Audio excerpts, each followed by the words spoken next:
नात पढ़ रहे थे कि औसाफ तो सब ने पाए हैं मगर हुस्न में उन जैसा कोई नहीं, आदम से जनाबे ईसा तक सरकार के जैसा कोई नहीं। अल्लाह ने कैसा कमाल बनाया अपने हबीब अलैहिस्सलातु वस्सलाम को। आज कुछ मस्जिद का नाम भी गालिबन जमाल मुस्तफ़ा ही है, तो कुछ जमाल मुस्तफ़ा से ही बात को शुरू कर लेते हैं। तो ये जो खूबसूरत बात है ना कि नबी पाक को रब ने कैसा बाकमाल बनाया, यानी आपका जिक्र भी बाकमाल है। आप तो सरापा कमाल है ना, सर से पांव तक कैसे कमाल है कि बरेली के ताजदार लिखते हैं ना, सरताब कदम है तने सुल्तान ज़मन फूल, सरताब कदम है तने सुल्तान ज़मन फूल, लब फूल बदन फूल जकन फूल दहन दहन। कमाल है मेरे यहाँ, मगर जिक्र कैसा कमाल है। नॉर्मली हम जब इत्र खरीदते हैं तो इत्र खरीदते वक्त इत्र वाले को कहते हैं यार जरा ऐसा इत्र देना जो लॉन्ग लास्टिंग भी हो और थोड़ा दूर तक खुशबू जाए। मगर आज मैं आपको जो दुरूद पाक की फजीलत, जिक्र मुस्तफ़ा की फजीलत, साहबा किराम फरमाते हैं जब किसी महफिल में बैठकर मुसलमान अल्लाह के नबी अलैहिस्सलाम पर दुरूद भेजते हैं तो उससे ऐसी खुशबू निकलती है जो फरिश्ते आसमानों पर महसूस करते हैं। जमीन पर दुरूद पढ़ा जाए, फरिश्ते आसमानों पर महसूस करते हैं और रिकॉग्नाइज कर लेते हैं, पहचान लेते हैं किसी जगह पर नबी पाक अलैहिस्सलातु वस्सलाम की उम्मती प्यारे आका पर दुरूद भेज रहे हैं। अब दुरूद में कैसी खुशबू है, और वो खुशबू क्यों ना हो कि जिक्र किस महके महके आका का है। जमाल मुस्तफ़ा की बात हो रही है ना कि हुस्न में उन जैसा कोई नहीं।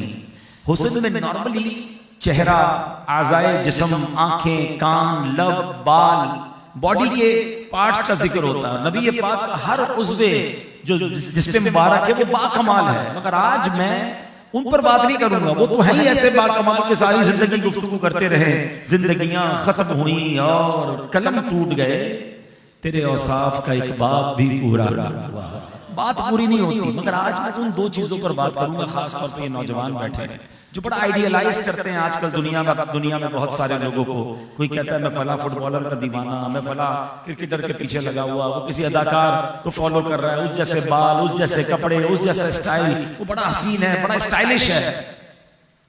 आज तो मैं उसकी बात करने आया हूं कि जिसका वो बॉडी की वो दो चीजें जिससे पूरी दुनिया घिन खाती है, आपके और हमारे पसीने से। मैं और आप इत्र क्यों लगाते हैं? इत्र और परफ्यूम लगाने की वजह क्या है? मैं और आप इत्र इसलिए लगाते हैं कि हमारे पसीने की बू से किसी को तकलीफ ना पहुंचे और हमें भी फ्रेश फील हो, हमें भी तकलीफ ना हो। हम पसीने की बू से बचने के लिए इत्र लगाते हैं, और मेरे आका वो हैं जिनका पसीना मुश्क से ज्यादा खुशबूदार है।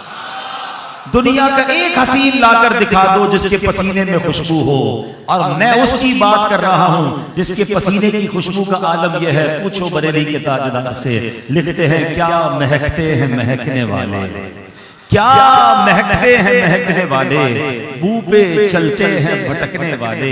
अल्लाह अकबर, कैसा पसीना खुशबूदार था।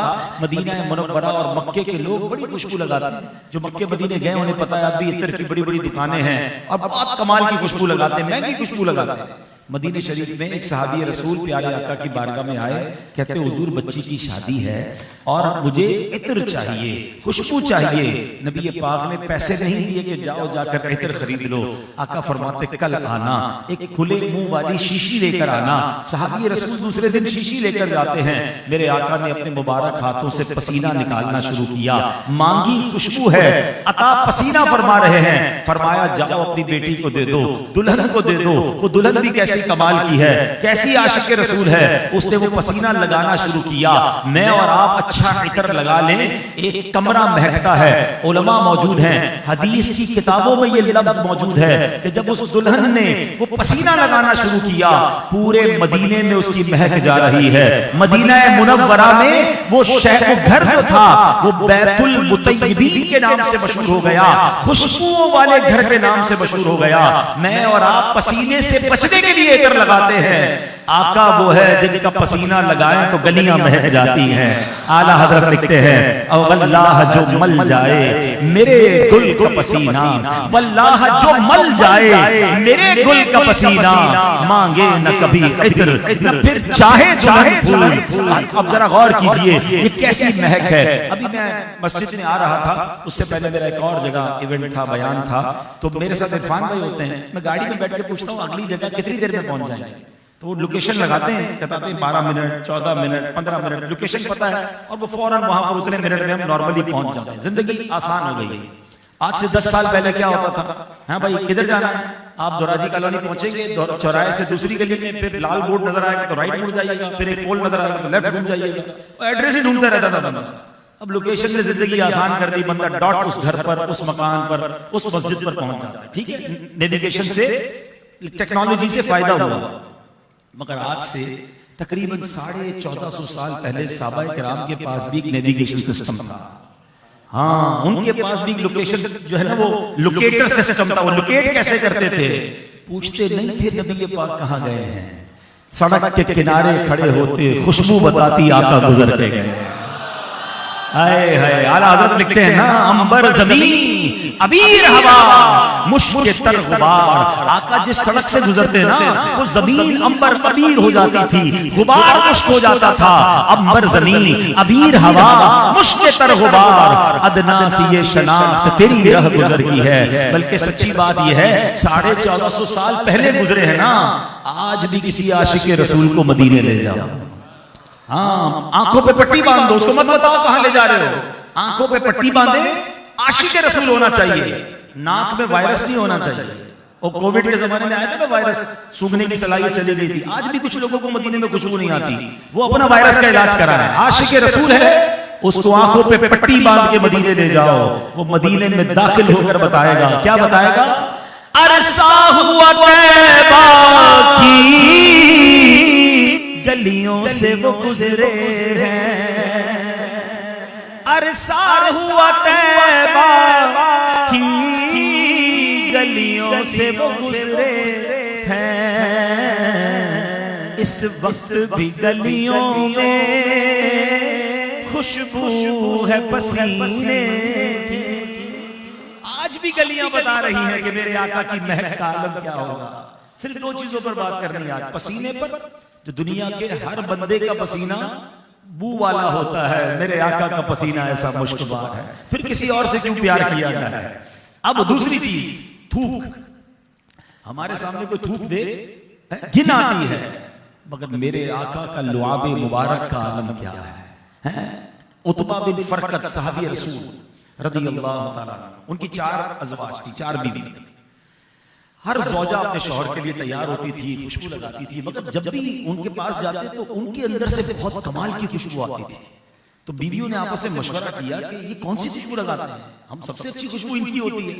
एक बार चारों मिलकर पूछ लेते हैं। उन्होंने हज़रत को बिठाया, हज़रत एक सवाल, आप खुशबू कौन सी इस्तेमाल करते हैं, इतनी कमाल की खुशबू आपके जिस्म से आती है, पूरा कमरा महक जाता है।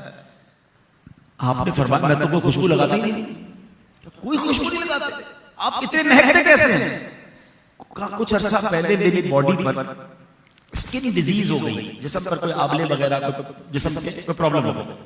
कहते मैं नबी पाक इस्लाम की बारगाह में गया। अब ये अलग बहस है कि सहाबा किराम को जब जब कोई प्रॉब्लम होती कहीं और नहीं जाते, सरकार के कदमों में हाजिर हो जाते हैं। उन्हें मालूम था नहीं, सुनता ही नहीं, मांगने वाला तेरा हुजूर, जिस्म में प्रॉब्लम, प्यारे आका ने फरमाया उतबा अपना कुर्ता उतारा। कहते हैं मैंने अपना कुर्ता उतारा, मेरे आका ने लुआबे दहन निकाला, मेरे जिस्म पर मलना शुरू किया। करम नवाजी तो देखो नबी पाक की। कहते वो दिन है, आज का दिन है, बीमारी तो चली गई है, जिस्म वैसे ही महकता रहता है।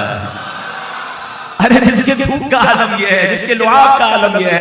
हजरत कतादा की आंख निकलती है जंगे उहद में, हमारी आंख में तिनका जाए ना चीख निकल जाती, आंख निकल गई, तीर लगा, आंख बाहर आ गई। Try to understand, imagine the pain, कितना दर्द होगा। किसी डॉक्टर, किसी तबीब के पास नहीं गए, निकली हुई आंख लेकर आका के पास आए। हुजूर आंख निकल गई, हुजूर ने लुआब दहन आंख पर लगाया, वापस आंख उस जगह पर लगाई, अल्लाह से दुआ की। हजरत कतादा कहते हैं, मैं एक और अजीब सी बात आपको बताता हूं, दुनिया में जिस बॉडी पार्ट का ऑपरेशन होगा ना आपका, वो वैसा फंक्शन नहीं करेगा जैसा पहले कर रहा हो। किसी के 2 घुटने हो, एक पैर का ऑपरेशन हो जाए, बंदा कहता है इस पे ऑपरेशन हुआ थोड़ा कम, इसमें पावर रह गई है। 2 हाथ में से किसी एक हाथ पे हड्डी टूट जाए, रॉड डल जाए, बंदा कहता है ये ऑपरेशन के बाद वैसी पिकअप नहीं कर रहा। ऐसा ही है ना, ये तो ऑपरेशन हुआ था ना, आंख वापस लगाई है। हजरत कतादा कहते हैं जो आंख ठीक है उससे ज्यादा अच्छा ये वाली आंख देख रही है जो नबी पाक ने लगा दी है। जिसके लुआब का आलम ये है, जिसके पसीने का आलम ये है, उसके जिस्म अक़दस का आलम क्या होगा, उनके हाथों का आलम क्या होगा, उनकी जुल्फों का आलम क्या होगा, उनके हुस्न का आलम क्या होगा, अरे उस चेहरे का आलम क्या होगा। आला हज़रत लिखते हैं ना, अल्लाह अल्लाह हो बचपने की खबन, उस खुदा भाती सूरत पे लाखों सलाम। आंखें कैसी हैं, जिस तरफ उठ गई दम में दम आ गया, उस निगाहे इनायत पे लाखों सलाम। वो हाथ कैसे हैं, हाथ जिस तो उठा गनी कर दिया, मौजे बहरे समाहत पे लाखों सलाम। कान कैसे हैं, दूर और नजदीक के सुनने वाले वो कान, कान लाले करामत पे लाखों सलाम। प्यारे होंठ कैसे हैं, फरमाते हैं पतली पतली गुले कुद्स की पत्तियां, उन लबों की लताफत पे लाखों सलाम। नाक मुबारक ऐसी उठी हुई और ऐसे नूर वाली है, फरमाते ऊंची बीनी की रिफअत पे लाखों दुरूद, नीची नजरों की शर्मो हया पर दुरूद, ऊंची बीनी की रिफअत पे लाखों सलाम। एक एक बॉडी पार्ट की बात करें, ताकत कैसी है, बाजुओं में कुव्वत कैसी है, फरमाते जिनको बाजू जिनको बारे तो आलम की परवाह नहीं, ऐसे बाजू की कुव्वत पे लाखों सलाम। जबान कैसी है, फरमाते जो कहते हैं हो जाता है, वो जबान जिसको सब कुन की कुंजी कहे, उसकी नाफिज हुकूमत पे लाखों सलाम। मेरे आका सुभान अल्लाह जब मुस्कुराते हैं तो गमगीन दिलों का कैसे सहारा बन जाते हैं। फरमाते हैं जिसकी तस्कीन से रोते हुए हंस पड़े हैं, नबी पाक मुस्कुरा दे तो रोता बंदा हंस पड़े, जिसकी तस्कीन से रोते हुए हंस पड़े, उस तबस्सुम की आदत पे लाखों सलाम। जरा बताओ तो सही, आज जमाले मुस्तफा पर जिक्र हो रहा है, नबी पाक के हुस्नो जमाल पर बात हो रही है।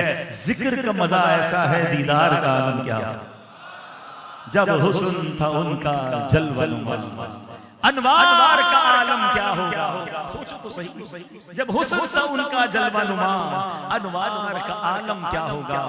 हर कोई फिदा है बिन देखे दीदार का आलम क्या होगा। हम तो जान देने के लिए तैयार है, देखा नहीं, जिन्होंने देखा होगा।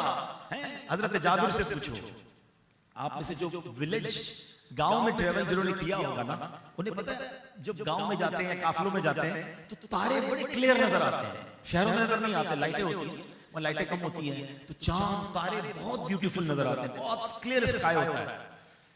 अब उस जमाने में तो लाइटें थी नहीं, 1400 1400 साल पुरानी बात है। कहते हैं एक बार 14वीं रात थी, मैं अपने घर से बाहर आया, मैंने देखा कि 14वीं रात का चांद बड़ा खूबसूरत है। अब फिर मैंने देखा कि मेरे आका भी जलवा फरमा है। मैं कभी 14वीं रात के चांद को देखता, कभी नबी पाक को देखता, फिर 14वीं रात के चांद को देखता, फिर आका को देखता। हजरत जाबिर कहते हैं वल्लाही मेरे आका 14वीं रात के चांद से ज्यादा खूबसूरत। कैसा हुस्न होगा, क्यों ना तड़पे हम, क्यों ना अल्लाह की बारगाह में दुआ करें कि अल्लाह हमें अपने आका का जलवा दिखा दे। दीदार आज भी होता है, ये भी याद रखिए। हाँ, आशिकान रसूल को आज भी दीदार कराया जाता है। दुरूद पाक की कसरत ये वजीफा है, जो कसरत से दुरूद पाक पढ़ता है उसे नबी पाक की ख्वाब में दीद नसीब होती है। नमाजों की पाबंदी, सुन्नतों पर अमल, गुनाहों से तौबा, और आंखें भी तो पाक करनी है ना। जिन आंखों से नबी पाक को देखना है वो आंखें हराम भी देखेंगे तो फिर कैसे देखेंगे। आंखें पाक करें, दिल पाक करें, रहे उनके जलवे, बसे उनके जलवे, मेरा दिल बने यादगारे मदीना। दिल यादगारे मदीना बनाना है तो दिल को गंदगी से पाक भी तो करना होगा ना। एक ही बर्तन में गंदगी भी डालो और दूध भी डालो, दूध का क्या हाल होगा, खराब हो जाएगा। तो अगर दूध साफ सुथरा पीना है तो बर्तन पहले साफ करना होगा ना। तो ये दिल भी एक बर्तन की तरह है, इसको साफ करना है। किसी की दुश्मनी भरी हुई है, बुग़्ज़ भरा हुआ है, तकब्बुर मौजूद है, कीना मौजूद है, इंतकाम मौजूद है, मुसलमानों के लिए बुरी बुरी प्लानिंग्स मौजूद है, और बंदा का सीना बने मदीना, कैसे बनेगा भाई। ये फार्मूला है, याद रखिए।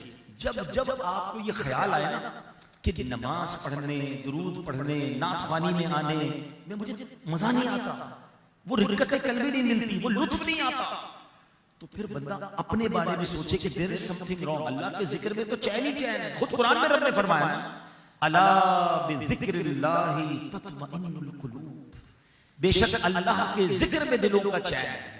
तो जब चैन अल्लाह के जिक्र में है, और ये भी याद रहे कि नबी पाक का जिक्र भी अल्लाह ही का जिक्र है। हाँ, ये भी याद रखिएगा। क्यों? कुरान क्या है मुझे बताइए? अल्लाह का जिक्र है। अगर कोई कुरान पढ़ता है तो क्या कहेंगे? जिक्र इलाही कर रहा है, अल्लाह की इबादत कर रहा है, जिक्र इलाही है ना। तो कुरान में भी तो नबी पाक का जिक्र है, तो नबी पाक का जिक्र कुरान में है, तो इसका मतलब ये भी अल्लाह का जिक्र है। बल्कि उलमा तो यहाँ तक फरमाते अल्लाह के दुश्मनों का अंजाम और उन पर आने वाला अजाब इसलिए पढ़े कि अल्लाह ने उनको कैसा बदला दिया, उन पर कैसा अजाब नाजिल किया, अल्लाह की कुदरत कितनी शानदार है। तो ये भी अल्लाह का जिक्र है। अल्लाह के प्यारों का जिक्र भी करना अल्लाह का जिक्र है। तो सुभान अल्लाह, जब इन तमाम अस्कार के अंदर लुत्फ ना आए ना, आप इंजॉय ना करें, तो देयर इज समथिंग रॉन्ग। हमेशा याद रखें, अल्लाह ने जबान में चखने का टेस्ट दिया है, हाथों में छूने का टेस्ट दिया है। गर्म होता सब पता चल जाता, ठंडा होता पता चल जाता। इसी तरह हमारी रूह को इबादत की हलावत का, ईमान की हलावत का टेस्ट भी दिया। अब ईमान की हलावत, ईमान का टेस्ट क्यों नहीं मिल रहा? इसका मतलब कोई बीमारी है। देखिए ना, आपकी फेवरेट डिश मिसाल के तौर पर बिरयानी है, किसी को बिरयानी बड़ी पसंद है, लेकिन जिस दिन आपका बीमार, तबीयत खराब है, मुंह कड़वा हो जाता है बुखार में, वही बिरयानी अच्छी नहीं लगती। बंदा कहता है कैसी बनाई है बिरयानी? घर वाले कहते हैं वैसी बनाई जैसी बनाते हैं, आपके मुंह में प्रॉब्लम हो गई है। चाय अच्छी नहीं लगती, बंदा कहता है कड़वी चाय। चाय कड़वी नहीं, चाय ठीक है, आपकी जबान कड़वी हो गई है। होता है ना, अच्छी चीजें भी समझ नहीं आ रही होती, लेकिन आप क्या करते हो? खाना जारी रखते हो, दवाई साथ लेते हो, और पता है जैसे ही बुखार उतर जाएगा ये सारे टेस्ट वापस आ जाएंगे।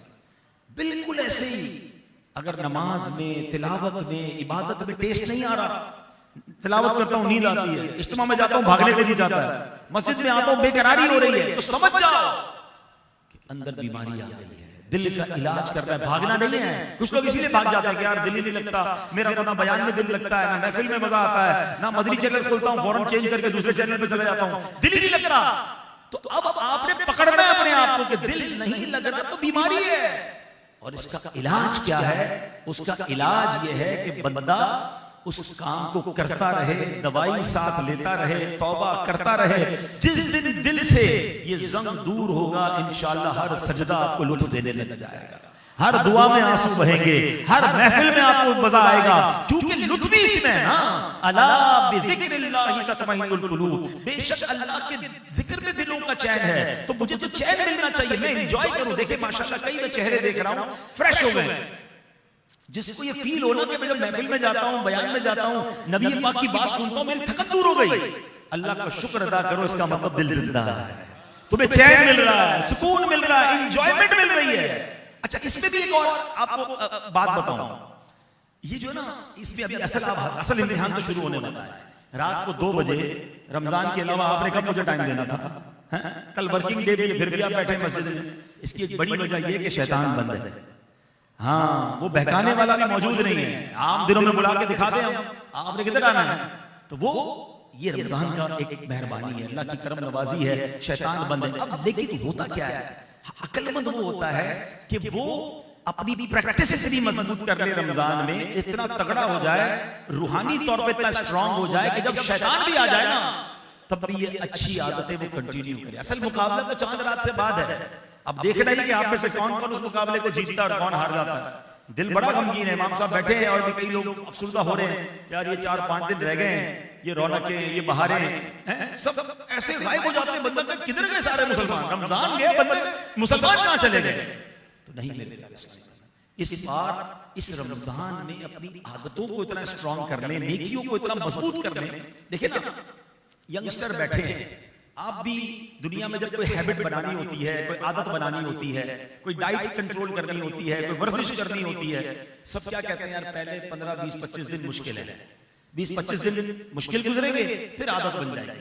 कोई आपने चीनी छोड़नी है, फीकी चाय पीनी है, बंदा कह बड़ी कड़वी लग रही है, 10-15 दिन कड़वी लगेगी, फिर मीठी भी अच्छी नहीं लगेगी, आदत हो जाएगी।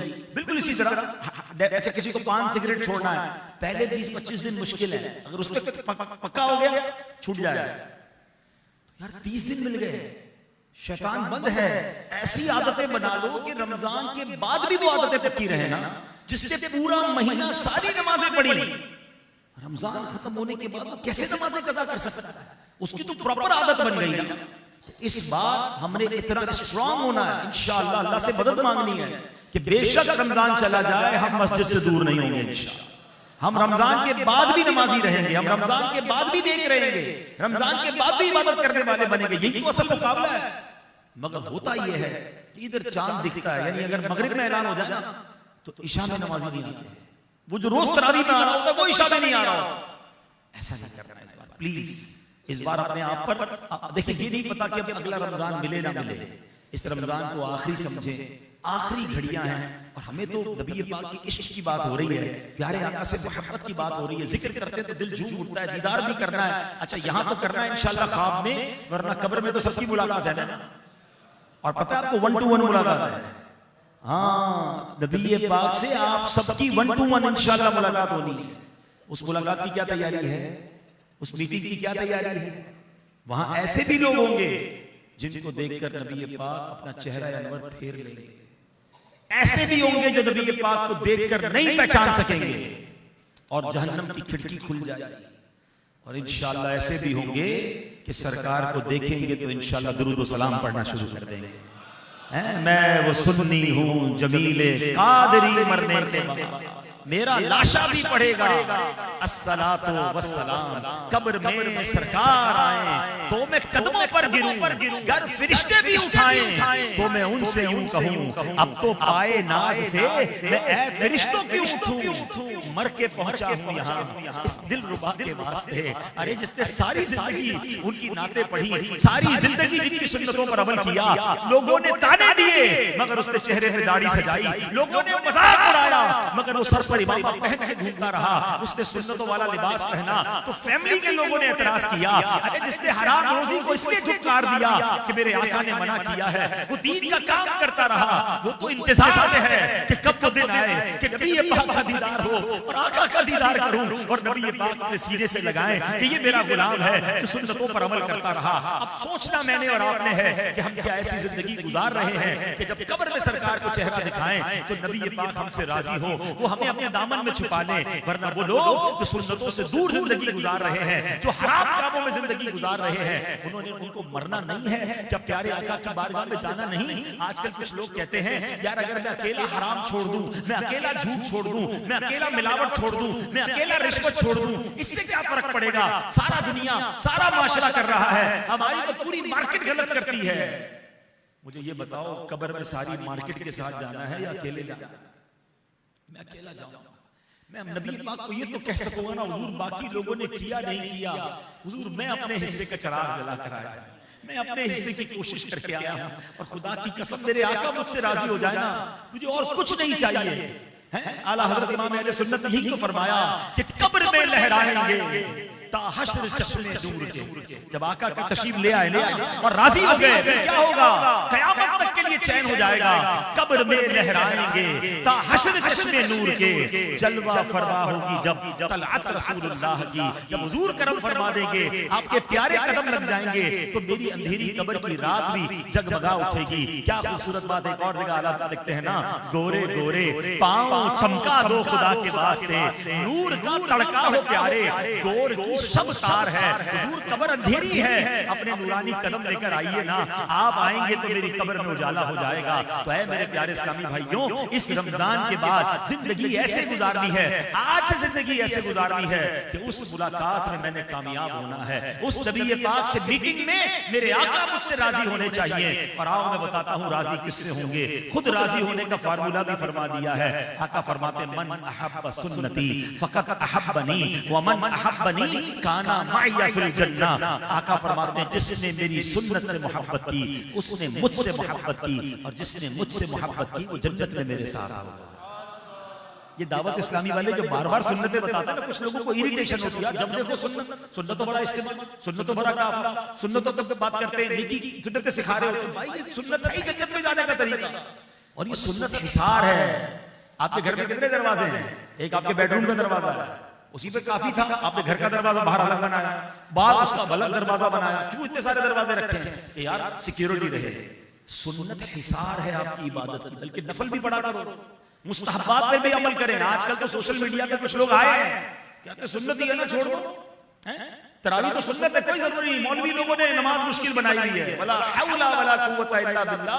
आप सोचें इनका प्लान क्या है कि लोग मस्जिद से दूर हो जाएं। लाखों करोड़ों लोग तरावी पढ़ रहे हैं, मगर सोशल मीडिया पर आकर ये कहना कि तरावी कोई जरूरी नहीं, सुन्नत है, छोड़ दो, ये अमल सुन्नत है, छोड़ दो। अरे मैं नबी का गुलाम हूं, उनका तरीका छोड़ दो, मैं उनकी सुन्नत छोड़ दूं, फिर मेरे इश्क़ रसूल का क्या हुआ? आका फरमा रहे जो मेरी सुन्नत से मोहब्बत करे वो ऐसा है उसने मुझसे मोहब्बत की, और जिसने मुझसे मोहब्बत की वो जन्नत में मेरे साथ, मुझे तो उनके साथ जन्नत में जाना है। अरे सहाबाए किराम तो उन सुन्नतों पर भी अमल करते थे जिनका हुक्म नहीं होता था। हजरत उस्मान गनी एक बार किसी को देखकर एक मकाम पर मुस्कुराए, पूछा गया क्यों मुस्कुराए? का वजह कोई नहीं है, यही मकाम था, इसी अंदाज से मेरे आका मुस्कुराए थे, मैं उनकी अदा को अदा कर रहा।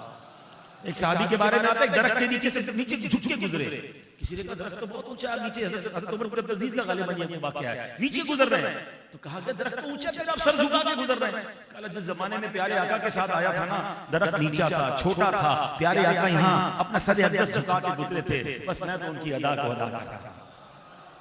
कमाल है, इन सुन्नतों के बारे में तो कहा भी नहीं गया। एक बार मौला अली शेर खुदा अपने एक साथी को लेकर घोड़े पर जा रहे हैं और जाते जाते एक मकाम पर रुके, आसमान की तरफ देखा, अल्लाह से कहते हैं या अल्लाह तेरे सिवा कोई नहीं जो गुनाह बख्शे, मैं अपने गुनाहों से तौबा करता हूँ। तौबा करने के बाद अपने साथी को देखकर मुस्कुरा रहे हैं। वो साथी कहता है हुजूर तौबा भी कर रहे हैं, मुझे देखकर मुस्कुरा रहे हैं, मुस्कुराने की वजह क्या है? मौला अली कहते हैं वजह कुछ भी नहीं पता, यही मकाम था, मैं नबी पाक अलैहिस्सलाम के साथ इसी जगह पर मौजूद था, मैं आका के साथ घोड़े पर बैठा था, सवारी पर मैं साथ था। नबी पाक ने आसमान की तरफ नजर फरमाई, अल्लाह से फरमाया, अल्लाह की बारगाह में अर्ज की, मौला तेरे सिवा कोई गुनाह बख्शने वाला नहीं, मैं अपने गुनाहों से तौबा करता हूं और मेरे आका मुझे देखकर मुस्कुराए, मैं एग्जैक्टली उस अदा को अदा कर रहा हूं। फिर मैंने नबी पाक से सवाल किया, या रसूल अल्लाह मुस्कुराए क्यों हैं, इसकी वजह क्या है? सुनो ईमान ताजा हो जाएगा। मेरे आका फरमाते ए अली, जब कोई बंदा गुनाह करके गुनाहगार हो और अल्लाह की बारगाह में तौबा करता है, ए अली जब बंदा अल्लाह से गुनाह की माफी मांगता है, अल्लाह उसे देखकर मुस्कुराता है। ए अली रब के मुस्कुराने की वजह से मैं तुम्हें देखकर मुस्कुराया।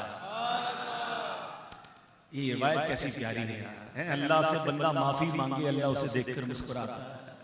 ये अलग बात है कि अल्लाह का मुस्कुराना हमारे और आपके मुस्कुराने जैसा नहीं, वो तो जिस्म से पाक है ना, उसकी अपनी शान के मुताबिक मुस्कुराता है। उलमा ने इसकी तफसीर में लिखा कि वो मुस्कुराने का मतलब ही अल्लाह उससे राजी हो जाता है, अल्लाह उसे बख्श देता है, अल्लाह रहमत नाज़िल फरमाता है। मगर मैं तौबा करूं और अल्लाह राजी हो जाए, फिर भी तौबा नहीं करते, फिर भी जनाब गुनाहों में पड़े हुए हैं। तो आओ मेरे प्यारे इस्लामी भाई, अगर अच्छों के साथ हशर चाहते हैं तो फिर हमें इस वक्त ये राइट टाइम है, this is the right time. ये रमजान के जो दिन रह गए ना, ये बेहतरीन डिसीजंस लेने का टाइम है, बेहतरीन फैसले करने का टाइम है कि मैंने रमजान के बाद वाली जिंदगी कैसे गुजारनी है, इसी को कंटिन्यू करना है या हर साल की तरह वही रमजानी रहा और उसके बाद फिर गायब। नहीं, हमें नहीं पता आप कितना जिएंगे, हमारे सामने जनाजे उठ रहे हैं, वैसे ही दुनिया के हालात आपके सामने हैं, पता नहीं हमारा क्या बनेगा। काश हमें सच्ची तौबा नसीब हो जाए, हम रमजान के बाद भी अल्लाह के महबूब बंदे बनकर जिंदगी गुजारें। यहाँ मैं आखिरी आपको एक टिप देकर जाना चाहता हूँ।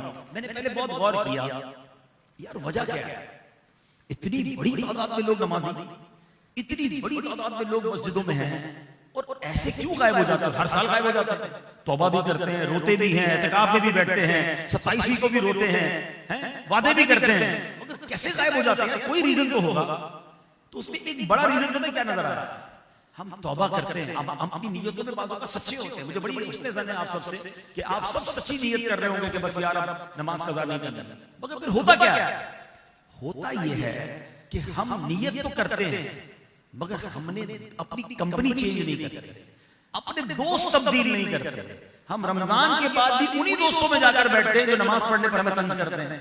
भाई खैरियत है, मौलवी हो गया क्या, पढ़ ली ना रमजान में जितनी पढ़नी थी, अब जुम्मे को चले गए, टोपी पहने तो मजाक उड़ाते हैं, दाढ़ी कुछ लोगों की एहतिकाम में दाढ़ी बढ़ जाती है कि चलो सुन्नत पे अमल करें, दोस्त मजाक उड़ाता है, भाई क्या हो गया तुझे, जल्दी चल शेव करवा के आता।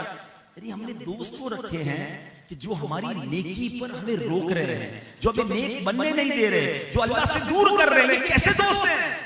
और हमें दोस्त लगता भी वही अच्छा है, क्योंकि वो कहता है भाई नमाज नहीं पढ़नी ईद वाले दिन, बल्कि चलना है सिनेमा में, अभी से टिकटें बुक हो रही होंगी ना, कुछ लोगों ने तो कर ली होगी, प्लानिंग चल रही है। हम दोस्त जब तक नहीं बदलेंगे, याद रखें, अच्छे की सोबत तुम्हें अच्छा बना देगी और बुरे की सोबत तुझे बुरा बना देगी। 2 और 2 4 वाला फार्मूला है, इसमें कोई रॉकेट साइंस नहीं है।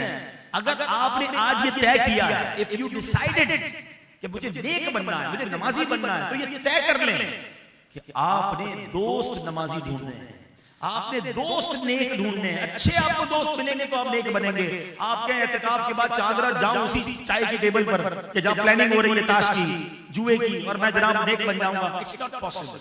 मुश्किल लगेगा आपको। वो दोस्त कहेंगे किधर गया भाई? आप क्या, मैं अल्लाह की तरफ चला गया, मैं अल्लाह के नबी की तरफ चला गया हूं, तुम्हारी सोहबत मुझे काम नहीं आएगी, मुझे जन्नत में जाना है। अगर जन्नत में जाना है, you have to change your company. हमें अपनी सोहबत बदलनी होगी। अच्छे दोस्त कहां से मिलेंगे इस दौर में? अच्छे दोस्त की फजीलत, एक हदीस है अमीन भाई, कमाल की हदीस, जब मैंने पढ़ी ना ईमान ताजा हो गया कि क़यामत के दिन, हदीस का खुलासा है, एक बंदा होगा जो बड़ा नेक होगा और उसको अल्लाह बख्श देगा, उसको जन्नत में जाने का परवाना मिल जाएगा, वो अल्लाह की बारगाह में खड़ा हो जाएगा और हदीस के अल्फाज हैं, अल्लाह से झगड़ा करना शुरू करेगा। ये वो झगड़ा नहीं जो हम नॉर्मल झगड़ा करते हैं, मान वाला, प्यारी जिद होती है, मान वाला झगड़ा करेगा कि या अल्लाह तूने मेरे उस दोस्त को जहन्नम में डाल दिया, मैं गवाही देता हूं वो ईमान वाला है, अल्लाह मेरे साथ उसने कुछ नमाजें पढ़ी हैं, अल्लाह मैं गवाही देता हूं मेरे साथ उसने इबादत की है, ऐ परवरदिगार मेरे दोस्त की बख्शिश फरमा। अल्लाह पाक उस नेक दोस्त की शफाअत कबूल फरमाएगा जाओ जाकर अपने उस दोस्त को जो जहन्नम में है हाथ पकड़कर अपने साथ जन्नत में ले जाओ। हाय हाय, जब मैंने हदीस पढ़ी ना, मैंने सोचा यार एक दोस्त तो ऐसा बनाना चाहिए। अब सब चेक करें, जितने मुझे यहां सुन रहे हैं, अगर ये बयान लाइव जा रहा है, सब चेक करो, कोई एक दोस्त ऐसा है कि जिस पर मेरा ये हुस्न ज़न हो कि क़यामत के दिन अगर मैं फंस गया तो ये अल्लाह की बारगाह में खड़ा हो जाए और अल्लाह से कहेगा मौला मैं इसकी ईमान की गवाही देता हूं। ये नेक लोग हैं ना, इनके साथ नमाजें पढ़ो। ये दावत इस्लामी में तो काफिले के लिए बुलाते हैं ना, इसमें बड़े नेक लोग भी होते हैं। मैं सबकी बात नहीं कर रहा, दावत इस्लामी में लाखों करोड़ों इस्लामी भाई हैं, सब ट्रेनिंग ले रहे हैं, सुधर रहे हैं, गुनाह छोड़ रहे हैं, आपको हर तरह का बंदा मिलेगा। मगर कुछ बड़े नेक हैं, उनके साथ कुछ नमाजें पढ़ ली, कुछ रोजे रख लिए, कुछ ट्रैवल कर लिया है, कोई नेकी की दावत दे दी, दर्स में बैठ गए, उलमा की सोबत इख्तियार कर लो। शेखुल हदीस अगर कोई आपके पास आशिकाने रसूल के, उनकी कोई खिदमत करे। ये जो बार बार अमीर रसूल फरमाते हैं ना कि हर महीने उलमा की खिदमत करो, ये उलमा भी क़यामत के दिन शफाअत करेंगे। या अल्लाह इसने मुझे वुज़ू का पानी दिया था, उलमा के बारे में आता है जिन्होंने थोड़ी भी खिदमत की होगी उसकी शफाअत करेंगे। तो उलमा इकराम की खिदमत नेक। अब आप गौर कर ले, मैंने आपको टिप दे दी है कि अगर आप पहले चेक कर लो मेरे दोस्तों में कोई एक दोस्त भी ऐसा है जिसके बारे में मेरा ये हुस्न ज़न हो कि ये अल्लाह की बारगाह में खड़ा हो जाएगा मेरे लिए, नहीं है तो अभी टाइम है। क्योंकि हदीसों में आता है, रिवायतों में आता है, दोस्त वो होता है जिसे देखकर खुदा याद आ जाए। कोई एक दोस्त तो ऐसा बनाओ ना यार जिसे देखकर खुदा, जब मैं उसको देखूं मुझे अल्लाह याद आ जाए, मुझे नमाज याद आए, मुझे इबादत याद आए। हमारे दोस्त तो हुए जिसको देखकर सिनेमा याद आता है, नया कोई ना कोई फ्रॉड ही होता है, अगर उसके पास जाओ कोई नई कहानी लेकर ही बैठा होता है, अच्छा भी वही लगता है। नहीं, तो मैंने आज आपको फार्मूला दे दिया, अगर सिर्फ नीयत करनी है तो अपनी मर्जी है, और अगर वाकई बदलना है ना तो दोस्त बदलिए, अच्छे दोस्त बना लीजिए। रमजान में मिल जाएंगे आपको अच्छे दोस्त, ठीक है। अच्छा, अच्छे दोस्तों के लिए भी दावत इस्लामी का माहौल है, उसके साथ आप देखिए इंशाल्लाह किसी नेक अमाल काफिलों के मुसाफिर अच्छे अखलाक वाले को ढूंढ लें, इंशाल्लाह दोस्ती हो जाएगी। तो वो आपको घर पे नहीं बैठने देगा, आप नमाज में नहीं आएंगे तो इंशाल्लाह आपको नेकी की दावत देने आ जाएगा। तो अल्लाह करे हमें ऐसे अच्छे दोस्त मिल भी जाएं और हम अच्छी आदतों वाले बन जाएं, रमजान के बाद भी इबादत गुजार रहें। अल्लाह दुनिया में भी जिंदगी में भी हमें नबी पाक की दीद नसीब फरमाए। आज जमाल मुस्तफ़ा का जिक्र हुआ है, बयान तो मैं कुछ और लेकर आया था मगर कलाम ही ऐसा शुरू हुआ तो मैंने कहा चलो आज आका की कुछ बातें कर लें, उनके हुस्न की बात कर लें। तो बस नबी पाक की बातें ही ऐसी हैं, जब भी बात करो हैं दिल झूम उठता है अल्हम्दुलिल्लाह। तो अल्लाह हमें नबी पाक से सच्ची मोहब्बत अता फरमाए, हमें ख्वाब में भी नबी पाक की ज़ियारत अता फरमाए, और अल्लाह करे कि जब कब्र में ज़ियारत हो तो आका हमसे राजी हो, महशर में जब ज़ियारत हो तो नबी पाक अपने साथ जन्नत में ले जाएं, और अल्लाह करे कि क़यामत जन्नत में भी कोई ऐसी जगह मिल जाए कि बस आका का महल महल हो और हम नबी पाक को रोज देखा करें, प्यारे आका के जलवे नसीब हों। अल्लाह की रहमत से तो कुछ बहीर नहीं है, हम मांगे तो सही, मांगने की रात है, मेरा रब करम फरमा दे। अल्लाह पाक हम सबको अमल की तौफीक अता फरमाए, आमीन बिजाहि नबी अमीन सल्लल्लाहु अलैहि वसल्लम। माशाअल्लाह हमारे सबके सीनियर नातख़्वां हाजी अमीन भी आ गए हैं, महफिल जारी रहेगी। इसी मोहब्बत शौक के साथ आप तशरीफ रखेंगे, मुझे एक और जगह जाना है, फिर जिंदगी